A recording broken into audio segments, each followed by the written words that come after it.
जय हिंद बच्चों। तो आज हम लोग पढ़ेंगे sexual reproduction in flowering plant. ये चैप्टर है बायोलॉजी क्लास 12th का जो सेकेंड चैप्टर है, जो आप लोगों के सिलेबस में भी है। तो हम लोग इसमें पढ़ेंगे sexual reproduction in flowering plant. मतलब कि फ्लावरिंग प्लांट जो होते हैं, जैसे कि एंजियोस्पर्म मोस्टली होते हैं जो कि फ्लावरिंग प्लांट, इसमें सेक्सुअल रिप्रोडक्शन कैसे होता है। तो सेक्सुअल रिप्रोडक्शन कहाँ पे होगा? सेक्सुअल रिप्रोडक्शन पार्ट में। सेक्सुअल रिप्रोडक्शन पार्ट क्या होगा किसी भी प्लांट का? वो होगा आपका फ्लावर, है ना। तो फ्लावर को सेक्सुअल रिप्रोडक्शन पार्ट बोलते हैं। तो हम लोग इसमें मोस्टली फ्लावर को पहले पढ़ेंगे, लेकिन उससे पहले कि इसमें क्या क्या पढ़ेंगे हम लोग इसको बहुत इजीली ढंग से समझेंगे। अगर इसको आप लोग अंत तक देखेंगे तो निश्चित ही बहुत अच्छे तरीके से आप लोगों को समझ में आएगा, है ना। तो देखिए इसमें हम लोग क्या क्या पढ़ने वाले हैं। जैसे कि इसमें पढ़ने वाले हैं, अगर सेक्सुअल रिप्रोडक्शन होगा तो किस में होगा? सेक्सुअल रिप्रोडक्शन के जो पार्ट होंगे जैसे फ्लावर में। तो हम लोग इसमें क्या पढ़ेंगे? फ्लावर को पढ़ेंगे, है ना। ध्यान से समझिए फ्लावर। अब फ्लावर में मोस्टली क्या मेल गैमिट जहाँ से बनते हैं, मेल रिप्रोडक्टिव पार्ट को, है ना, और फीमेल रिप्रोडक्टिव पार्ट, इसको पढ़ेंगे। अब मेल रिप्रोडक्टिव पार्ट से क्या निकलेगा? मेल गैमिट, है ना। अब फीमेल रिप्रोडक्टिव पार्ट से क्या निकलेगा? Female gamete. अब सेक्सुअल रिप्रोडक्शन जब होगा तो ये जो दोनों गैमीट निकले हैं, इन गैमीट को आपस में फ्यूज होना है। उसके बाद फ्यूजन के बाद फर्टिलाइजेशन होगा, है ना। तो फर्टिलाइजेशन के बाद क्या होगा? गैमीट बनेगा, ये फ्यूज करेगा, इसको हम लोग क्या बोलेंगे? फर्टिलाइजेशन। तो हम लोग फर्टिलाइजेशन पढ़ेंगे। उसके बाद क्या बनेगा? जाइगोट बनेगा, है ना। फिर उसके बाद क्या बनेगा? एम्ब्रियो बनेगा। तो हम लोग क्या पढ़ेंगे? एम्ब्रियो को। तो हम लोग क्या कैसे पढ़ने वाले हैं? फ्लावर में मेल रिप्रोडक्टिव पार्ट को, फीमेल रिप्रोडक्टिव पार्ट को, फिर मेल रिप्रोडक्टिव पार्ट से male gamete, female reproductive part से फीमेल गैमिट, ये दोनों आपस में फ्यूज करेंगे। फ्यूज करने के बाद फर्टिलाइज करेंगे, जाइगोट बनेगा, एम्ब्रियो बनेगा। तो इस प्रकार हम इसको पढ़ेंगे। अब हम इसमें जैसे कि जो मेल रिप्रोडक्टिव पार्ट है उसमें मेल गैमिट कहाँ बनता है, कैसे बनता है, और इसके बाद ये मेल रिप्रोडक्टिव पार्ट से जब मेल बन गया तो फीमेल के पास कैसे पहुंचता है, जिसको हम लोग पॉलिनेशन बोलते हैं। तो इसमें हम लोग पॉलिनेशन भी पढ़ेंगे, है ना। तो अब देखिए मेल गैमिट ही क्यों फीमेल के पास पहुंचता है? क्योंकि फीमेल गैमिट अपने स्थान पर रही, क्योंकि फीमेल अक्सर ही जानते हैं कि नखरा फीमेल के पास होता है, चलना मेल को ही पड़ता है। तो मेल गैमिट जाएगा फीमेल के पास। इस प्रकार हम लोग पॉलिनेशन पढ़ेंगे, ठीक है। तो हम लोग इन सब को पढ़ने से पहले हम लोग को फ्लावर को समझना होगा कि फ्लावर ही इसका सेक्सुअल रिप्रोडक्टिव पार्ट होते हैं किसी भी पौधे का। तो देखिए ये फ्लावर यहाँ पे आप लोग को दिख रहा है, एक कंप्लीट फ्लावर है। तो फ्लावर के हम लोग और पार्ट की बात करें तो इसमें मोस्टली 4 पार्ट होते हैं, है ना, जो कि एक कंप्लीट फ्लावर में होते हैं। देखिए एक जो सबसे निचला पार्ट, ये ग्रीन कलर का, ये जो दिख रहा है, ये ग्रीन कलर का इधर और दोनों तरफ, इसको हम लोग बोलते हैं एक पार्ट। अगर ये एक वो है तो इसको बोलेंगे सेपल। क्या बोलेंगे? सेपल। और इधर वाली भी क्या है? सेपल। लेकिन जब ये दोनों मिल जाएगा तो क्या बनेगा? कैलिक्स। तो जो सबसे निचला पार्ट फ्लावर का होता है ग्रीन कलर का, उसको हम लोग कैलिक्स बोलते हैं। इस वाले फिगर में अगर हम देखें तो ये देखिए ये सेपल है, ये एनसीईआरटी का फिगर है, ये सेपल है। अब यही इधर भी सेपल, एक ये भी सेपल, ये दोनों मिल क्या बन जाएंगे? कैलिक्स। अगला पार्ट आता है कोरोला का।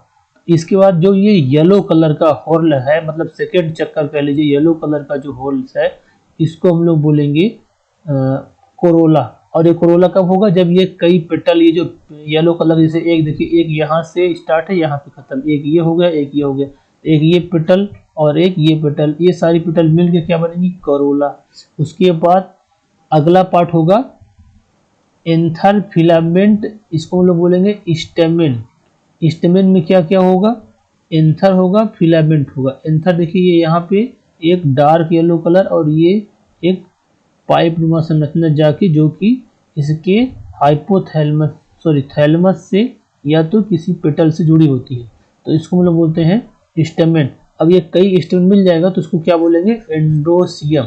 ठीक है। अब इसी प्रकार से फीमेल रिप्रोडक्टिव पार्ट का ये है स्टिग्मा है, और नीचे स्टाइल है, और ये जो घड़े की एस्टाब्लिशन रहना ये ओवरी है। तो अगर हम लोग इसकी बात करें तो स्टिग्मा, स्टाइल एंड ओवरी ये मिलके बनेगी आपका पिस्टाइल, और ये अब कई पिस्टाइल मिल जाएंगी तो बन जाएगा गैनोसियम। ठीक है। तो अगर हम लोग फ्लावर की बात करें तो उसमें मोस्टली मोटा मोटा देखा तो कितना पार्ट होगा, 4 पार्ट।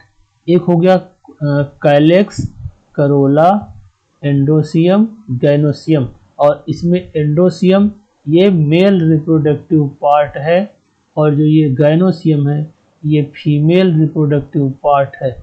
ठीक है। हम लोग को मेनली इन्हीं को पढ़ना है, मेल रिप्रोडक्टिव पार्ट और female reproductive part, female reproductive part, इनको ही पढ़ना है। अब इनको पढ़ने मतलब क्या कि मेल रिप्रोडक्टिव पार्ट से मेल गैमेट कैसे बनता है और फीमेल रिप्रोडक्टिव पार्ट से फीमेल गैमेट कैसे बनता है। ठीक है। तो देखिए, अगर हम लोग मेल रिप्रोडक्टिव पार्ट को अलग कर दें या फीमेल रिप्रोडक्टिव पार्ट को इसी फ्लावर से बाहर निकाल लें, देखिए ये आपका ये दिखेगा आपका स्टेमेन, ये स्टेमेन है, अर्थात क्या है, मेल रिप्रोडक्टिव पार्ट। ठीक है। अब ये स्टेमेन, एक स्टेमेन की हम लोग बात करें तो इसमें 2 पार्ट होता है, एक एंथर और एक फिलामेंट। जो ये ऊपर येलो कलर का ये स्ट्रक्चर है इसको एंथर बोलेंगे, और जो ये नीचे पाइप नुमा संरचना है जो कि थैलमस जग, इसको हम लोग क्या बोलेंगे, फिलामेंट। ठीक है। और अगर बात करें स्ट्रक्चर ऑफ कार्पेल, ये क्या है, ये है फीमेल रिप्रोडक्टिव पार्ट। ठीक है।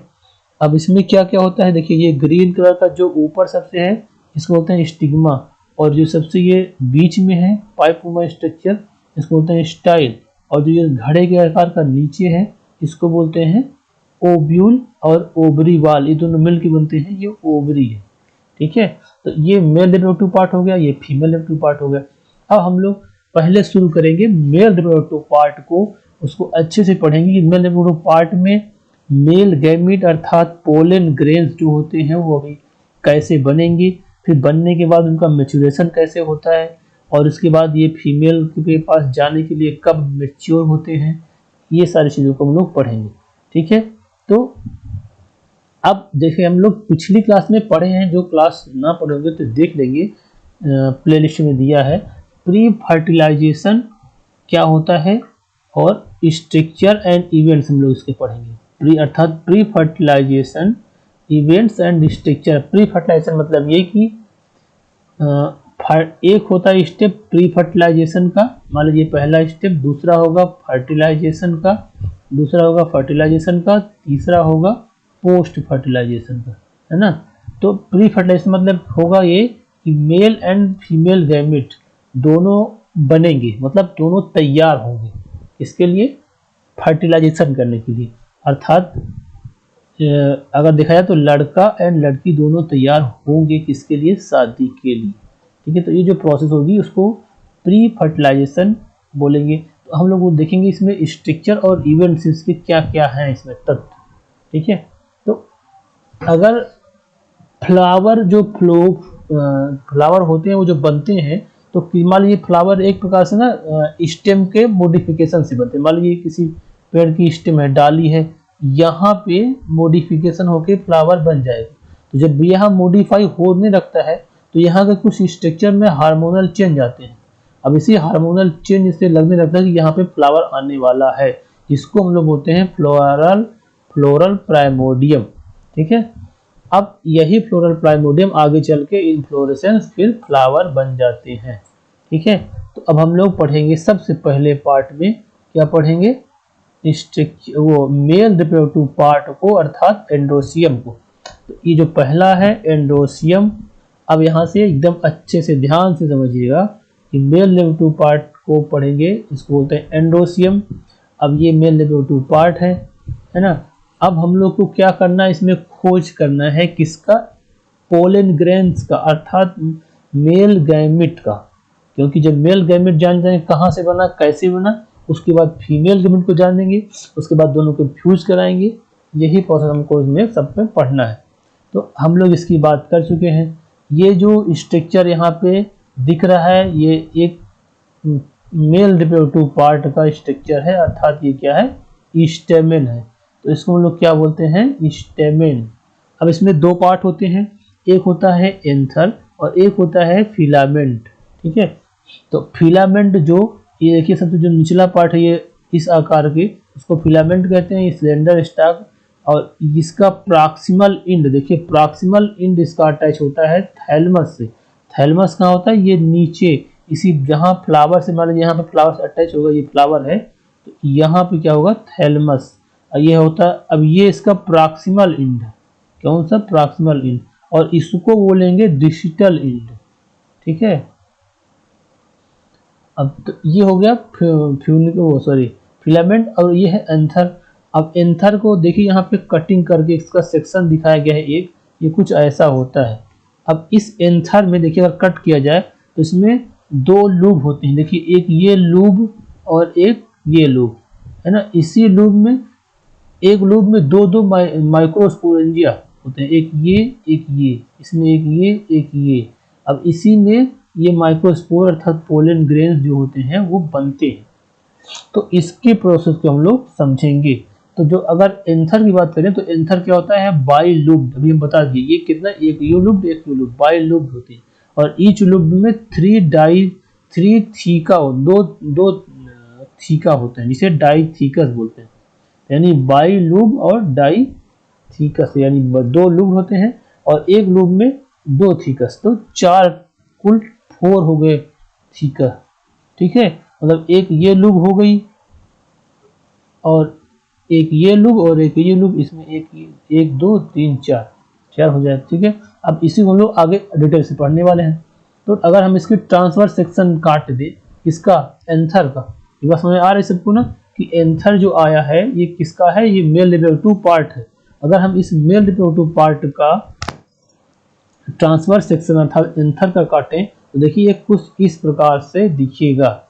इसमें ये देखिए ये एंथर को ऐसे कटिंग कर दिया गया है, तो ये कुछ इस टाइप से दिख रहा है अच्छे से। अब इसमें क्या देखिए, दो लूप जो हम बात कर रहे थे, एक ये लूप हो गया और एक ये वाला लूप हो गया। अब ये दोनों लूप बीच में किससे, कनेक्टिव से जुड़ी होती हैं। ठीक है, इसी कनेक्टिव से जुड़े होते हैं। अब ये जो दो लूप हैं, इसी लूप में जो दो अलग अलग थीका है, इसको बोलते हैं माइक्रोस्पोरेंजिया। क्या बोलते हैं इसको, ये एक माइक्रोस्पोरेंजिया हो गई। और इसी प्रकार से एक ये हो गई, एक ये हो गई, इधर वाली एक, इधर वाली 4। तो अब माइक्रोस्पोरेंजिया को पढ़ेंगे कि एक माइक्रोस्पोरेंजिया के हम लोग अगर पढ़ लेंगे, समझ जाएंगे। तो इसी प्रकार से सभी माइक्रोस्पोरेंजिया का ऐसे ये होगा, ऐसे ये होगा, जैसे ये है ऐसे ये। तो देखिए एक माइक्रोस्पोरेंजिया को यहाँ पे जूम करके माइक्रोस्कोप से से दिखाया गया है। वो इसमें अगर हम लोग इसको बात करें तो जो सबसे बाहरी परत इसमें है, ये एंथर हम लोग पढ़ रहे हैं। एंथर का सेक्शन में एंथर में दो लूप, बाई लूप, जिसको हम लोग बाई लूप बोलते हैं, दो लूप आता है। इसमें एक लूप में दो माइक्रोस्पोरेंजिया होते हैं। तो हम लोग इसी को जूम करके ये समझ रहे हैं कि इसमें क्या क्या होता है। तो जो इसका बाहरी लेयर है, देखिए ये वाला लेयर जो ये वाला है, इसको हम लोग बोलते हैं एपिडर्मिस। अब इसका काम बताएं क्या होता है। और दूसरा जो लेयर है उसको हम लोग बोलते हैं इंडोथीसियम, ये वाला। ठीक है, और तीसरा जो लेयर है उसको बोलते हैं मिडिल लेयर, जैसे ये वाला लेयर और ये वाला लेयर, मिडिल लेयर। उसके बाद जो ये नीचे का लेयर है ये होता है टैपिटम। ठीक है, इसको हम बोलते हैं टैपिटम। जो सबसे लास्ट में होता है, इसमें क्या पाया जाएगा, माइक्रोस्पोर मदर सेल। ठीक है, तो एंथर के ये इतने पार्ट होते हैं। अब इसमें ही पोलन ग्रेन्स का बनना है। जो पोलन ग्रेन्स है जिसकी हम लोग खोज करने चले हैं, अर्थात मेल गैमेट को इसी में बनना है। अब कैसे बनेगा, इसकी प्रोसेस इस स्ट्रक्चर से समझने के बाद ही समझ में आएगी। इसलिए इस पोलन माइक्रोस्पोरेंजिया को अच्छे से क्या क्या, epidermis, endothecium, middle layer and tapetum और माइक्रोस्पोर मदर सेल। ठीक है, अब इसके स्ट्रक्चर को बहुत अच्छे से समझना पड़ेगा, तभी पोलन ग्रेन्स या जो मेल गैमेट होंगे वो बनते कैसे हैं वो अच्छे समझ में तभी आएगा। तो अगर हम लोग माइक्रोस्पोरेंजिया की बात करें तो ये माइक्रोस्पोरेंजिया सर्कुलर आउटलाइन, मतलब एक सर्कुलर आउटलाइन होती है, ठीक है। इसमें 4 लेयर होती हैं, हम लोग जो पढ़ लिए, epidermis, endothecium, middle layer and tapetum. जो टैपिटम होती है सबसे लास्ट की लेयर होती है, इनर मोस्ट लेयर होती है। अब देखिए इसमें जो आउटर 3 लेयर्स है ये क्या करती हैं, ये प्रोटेक्शन देती है and help dehiscence of anther to release the pollen. मतलब कि ये जो 3 बाहर की लेयर थी, अर्थात ये एपिडर्मिस, एंडोथीसियम, मिडिल लेयर, ये जो 3 लेयर थी ये क्या देती हैं, ये प्रोटेक्शन देती हैं। किसको, जो इसके बीच में है, अभी इसके बीच वाले का ही इंपॉर्टेंस आने वाला है, तो इसको क्या देती है, प्रोटेक्शन। और देखिए अब इसके बाद जो ये वाली लेयर है टैपिटम, जो सबसे लास्ट की लेयर आपको हम बताए थे, यहाँ पे ये टैपिटम जो ये सबसे लास्ट की लेयर है, यहाँ पे ये क्या करती है, ये न्यूट्रिशन प्रोवाइड करती है ना, न्यूट्रिशन मतलब नरिशमेंट करती है किसको, पोलन ग्रेन को डेवलप होने में।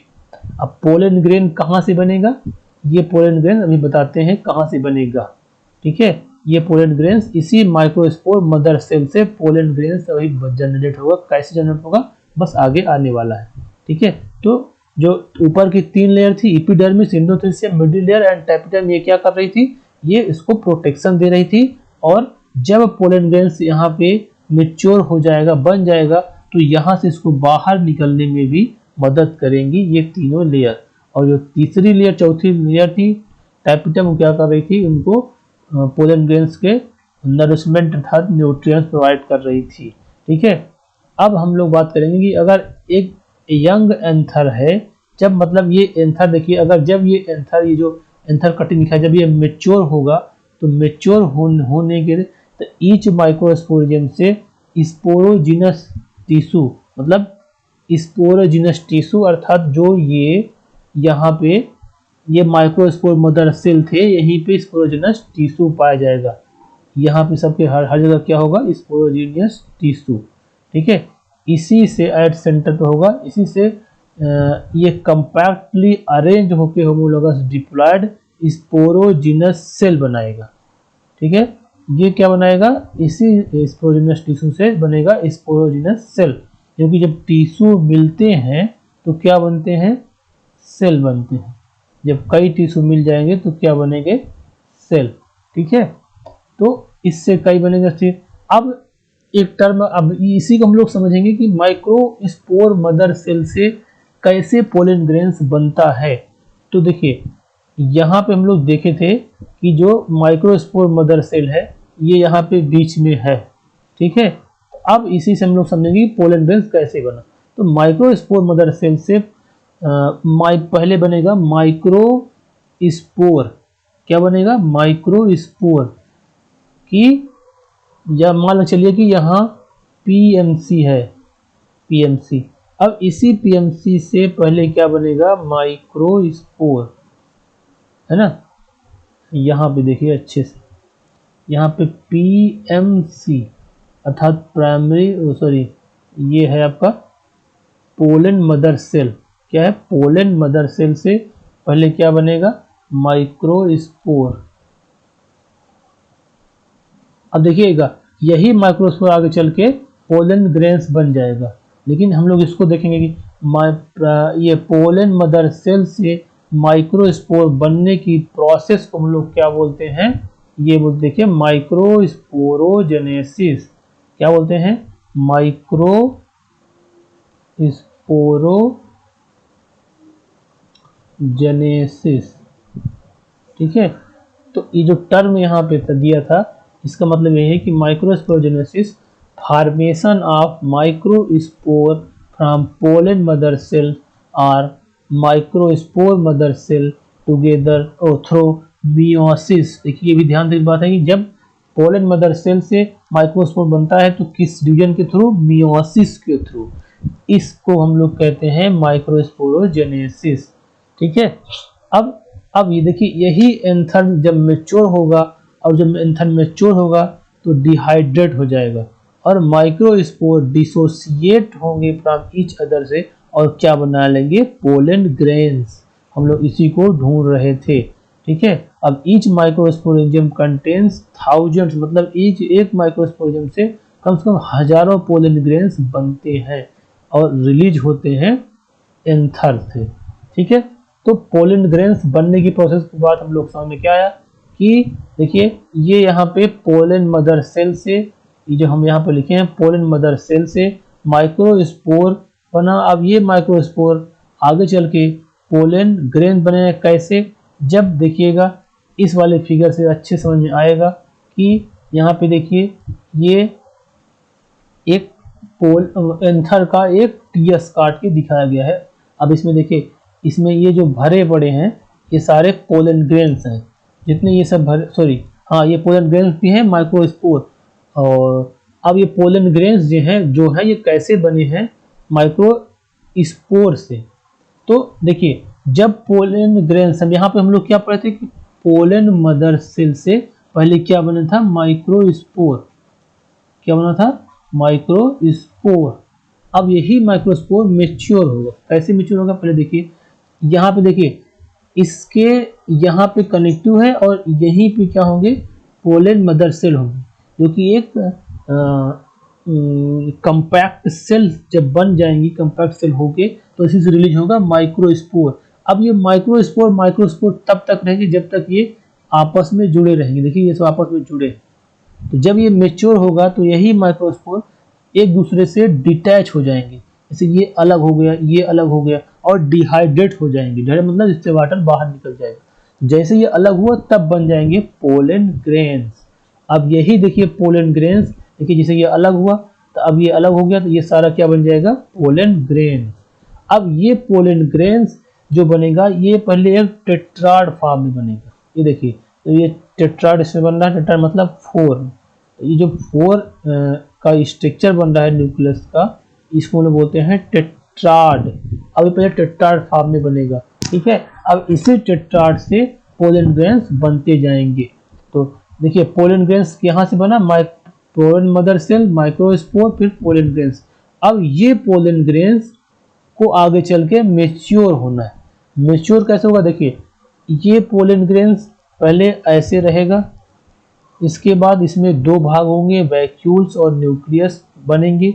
अब ये वैक्यूल्स और न्यूक्लियस ए यहाँ पे देखिए एसिमेट्रिक स्पिंडल बनेंगे इसमें, और ये दोनों वैक्यूल्स आपस में मिल के बड़ा बन जाएंगे। इसके बाद इसमें क्या होगा, इसके बाद इसमें वेजिटेटिव सेल्स, इसमें दो भाग हो जाएंगे। क्या क्या, ये देखिए वेजिटेटिव सेल और जनरेटिव सेल। तो पहला है वेजिटेटिव ये वाली पार्ट और दूसरा जनरेटिव सेल। अब ये आपका मैच्योर पोलन ग्रेन्स बन चुका है। ठीक है, तो ये मैच्योर पोलन ग्रेन्स बन गया। हम लोग को इसी की तलाश थी जिसको हम लोग मेल गैमेटोफाइट बोलते हैं। अब देखिए बच्चों, ये जो मेल गैमेटोफाइट अर्थात पोलन ग्रेन्स बना है ये बहुत ही छोटा होता है, जो कि नेकेड आई से दिख नहीं सकता। लेकिन ये जो खूबसूरत स्ट्रक्चर आप लोगों को दिख रहा है, बहुत प्यारा प्यारा सा, ये स्ट्रक्चर माइक्रोस्कोप से देख के, इलेक्ट्रॉन माइक्रोस्कोप से, वो भी सिंपल माइक्रोस्कोप से नहीं, इलेक्ट्रॉन माइक्रोस्कोप से देख के ये यहाँ पे निकाला गया है। तो ये कुछ इस प्रकार से पोलन ग्रेन्स होते हैं, ये जो इधर कुछ ऐसे और कुछ ऐसे। ठीक है, अब बात आती है कि ये जो पोलन ग्रेन्स होते हैं वो कैसे होते हैं, मतलब क्या स्ट्रक्चर है, क्या इनकी मॉर्फोलॉजी है। तो जनरली जो पोलन ग्रेन्स होते हैं वो क्या होते हैं, स्फेरिकल होते हैं, 25 से 50 माइक्रोन के होते हैं, इनका डायमीटर होता है। Cytoplasm is surrounded by the plasma membrane, है ना, प्लाज्मा मेम्ब्रेन के द्वारा इसमें साइटोप्लाज्म जो होते हैं वो सराउंडेड होते हैं। अब पोलन ग्रेन्स में दो लेयर होती है, जैसे देखिए एक यहाँ पे एक मैच्योर पोलन ग्रेन्स बना हुआ है, ये देखिए एक यहाँ पे एक मैच्योर पोलन ग्रेन्स बना है, इसमें दो लेयर होती है। तो इसमें तो केवल और लेयर सीधा कर दिया है, लेकिन इसमें देखिए जो बाहरी लेयर होती है उसको बोलते हैं इग्जाइन, और जो निचले की लेयर होती है उसको बोलते हैं इंटाइन। तो ये जो बाहर की लेयर है इसको हम लोग बोलेंगे इग्जाइन, क्या बोलेंगे, इग्जाइन। और जो ये निचली लेयर है इसको हम लोग बोलेंगे इंटाइन। ठीक है, अब इग्जाइन जो होती है ना, इस तरह से एकदम स्मूथ नहीं होती है, ऐसे रफ टाइप होती है, ऐसे ऐसे ऐसे ऐसे ऐसे, है ना, ऐसे ऐसे। और कहीं कहीं ये ऐसे क्लियर होती है, मतलब स्मूथ होती है, वो ये बाहर की लेयर, और ये ऐसे हर जगह होती है। और जो ये लेयर है जहाँ पे जाइन नहीं है, इसको यहाँ पे होता है जर्म पोर। जो पोलन ग्रेन्स होता है इसी जर्म पोर के थ्रू जर्मिनेट होता है।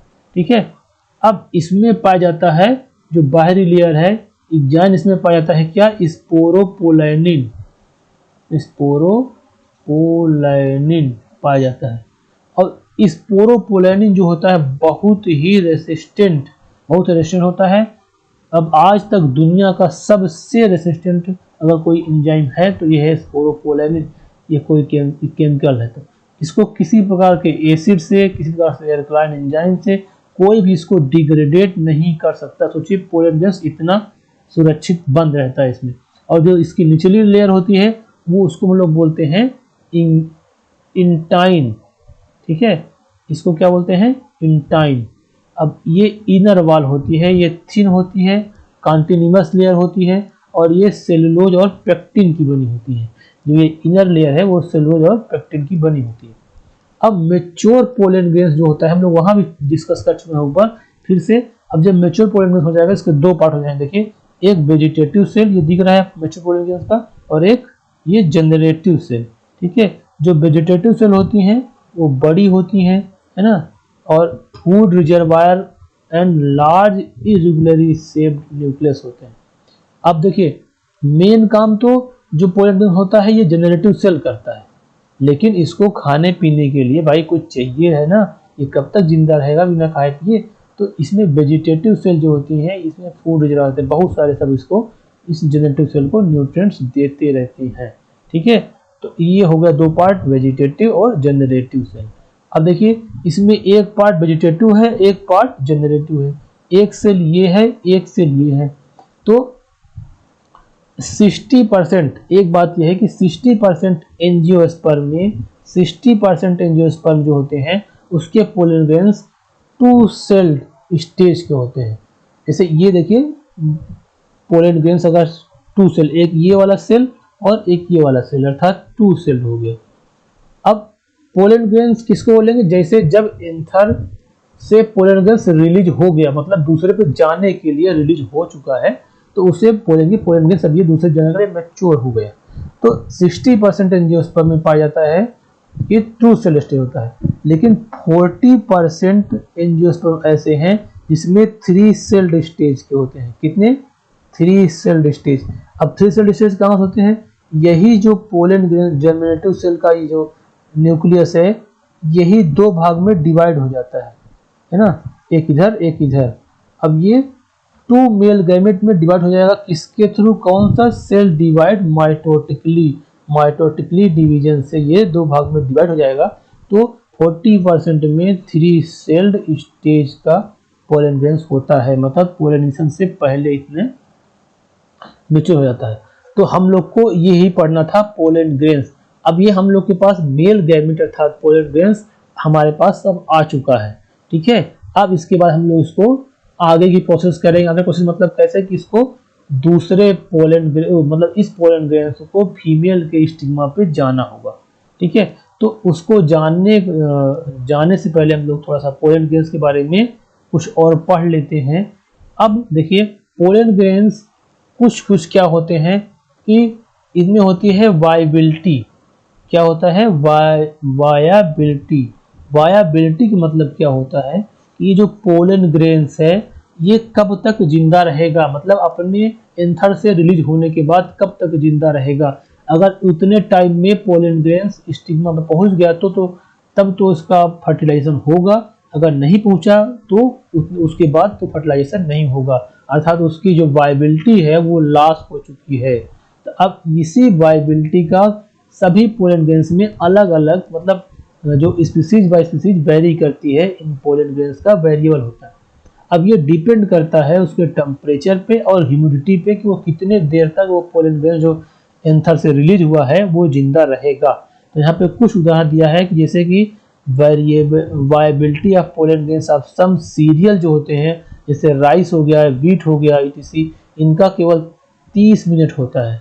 मतलब ये 30 मिनट तक अगर पहुंच गए स्टिग्मा पे तब तो पॉलिनेशन होना कारगर हुआ, अर्थात फर्टिलाइजर होगा।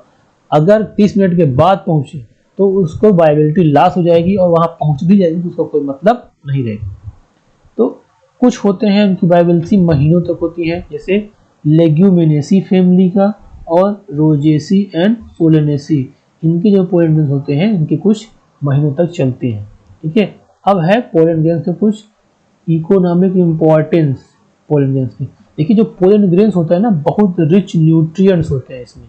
क्या होते हैं? बहुत रिच न्यूट्रिएंट्स, जो कि मार्केट में पोलन टेबलेट नाम से ये मिलती हैं। इसका यूज करते हैं बहुत सारे लोग, जैसे कि खिलाड़ी लोग इसका यूज कर लेते हैं अपने उसको मतलब बढ़ाने के लिए, कि जल्दी से न्यूट्रिएंट्स मिल जाएगा। तो ये देखिए ये इमेज दिख रहा है, ये इस प्रकार से ये मार्केट में अवेलेबल है, बी पोलन नाम से। ठीक है, अब इनको स्टोर किया जाता है। पोलन ग्रेन्स को अगर स्टोर करना हो किसी को, तो -196 डिग्री सेल्सियस पे नाइट्रोजनस लिक्विड में डाल के इनको स्टोर किया जा सकता है। स्टोर क्यों करते हैं? जैसे मान लीजिए कि किसी प्लांट के पोलन ग्रेन्स को स्टोर करना है, उससे नई कृषि बनाने के लिए, मतलब जब तक कि उसका विलुप्तीकरण ना हो, तो उसको हम लोग जहाँ स्टोर करते हैं उसको बोलते हैं पोलन बैंक। कहाँ पे? किस पे? लिक्विड नाइट्रोजन 196 डिग्री सेल्सियस पे। ठीक है, अब कुछ पोलन ग्रेन्स ऐसे होते हैं जो कि स्वास्थ्य के लिए हानिकारक हैं, एलर्जी पैदा करते हैं ना, और इससे क्या होती हैं, कुछ क्रोनिक रेस्पिरेटरी डिसऑर्डर मतलब डिजीज उत्पन्न हो जाती है, जैसे अस्थमा, ब्रोंकाइटिस। अब किसके? पार्थेनियम ग्रास या कैरोट ग्रास उसको बोलते हैं। ये देखिए इसका इमेज यहाँ दिया गया है। इसके जो पोलन ग्रेन्स होंगे, इस फ्लावर के पोलन ग्रेन्स होते हैं, अगर आदमियों के पास नाक में किसी माध्यम से अंदर जाते हैं तो वो पैदा करते हैं जो कि एलर्जिक होते हैं, है ना। ये respiratory disorder, asthma and bronchitis, ये सब चीज़ें हो सकती है। तो बच्चों फाइनली हम लोग इसमें ये समझें कि फ्लावर से मेल गैमिट मतलब फ्लावर के मेल पार्ट से मेल गैमिट कैसे बना, ये सारी चीज़ की प्रोसेस है ना। फिर वो मैच्योर कैसे हुआ, माइक्रोस्पोरोजेनेसिस क्या है ना, माइक्रोस्पोरोजेनस टिश्यू क्या है, ये epidermis, endothecium, middle layer, tapetum, ये सारी चीज़ें हम लोग पढ़ें। और हम लोग का इसमें जो उद्देश्य था पोलन ग्रैंथ को बनाना, तो पोलन ग्रैंथ बन चुका है। अब हम लोग अगले क्लास में पढ़ेंगे कि फीमेल गैमेटो जो फीमेल रिप्रोडक्टिव पार्ट होगा उससे पोलन फीमेल गैमेट कैसे बनता है। ठीक है, तो हम लोग इसमें क्या पढ़े, फ्लावर से है ना, फ्लावर से मेल रिप्रोडक्टिव पार्ट को, और फिर उसके बाद मेल रिप्रोडक्टिव पार्ट से मेल गैमेट कैसे बना, मेल गैमेट अर्थात पोलन ग्रेन्स कैसे बना, ये सारी चीज़ें पढ़ लिए। पोलन ग्रेन्स क्या होता है, इसका साइज क्या होता है, ये कितना इसका इकोनॉमिक इम्पोर्टेंस है, कितना लाभदायक है, कितना हानिकारक है, ये सारी चीज़ें हम लोग इसमें पढ़ लिए हैं। तो आई होप कि आप लोग इसको अच्छे से समझे होंगे। अगर किसी को कोई भी समस्या, अगर किसी कोई कन्फ्यूजन है तो आप इसको कमेंट बॉक्स में नीचे लिख सकते हैं, ज़रूर ही उसको हम लोग सॉल्व करेंगे। तो आप लोग इसको पढ़िएगा, हम लोग इसके बाद नेक्स्ट मिलेंगे किसके साथ, फीमेल गैमेटोफाइट के साथ, उसमें कैसे उसमें कैसे फीमेल गैमेट कैसे बनते हैं। तो ठीक है, बाय बाय, जय हिंद।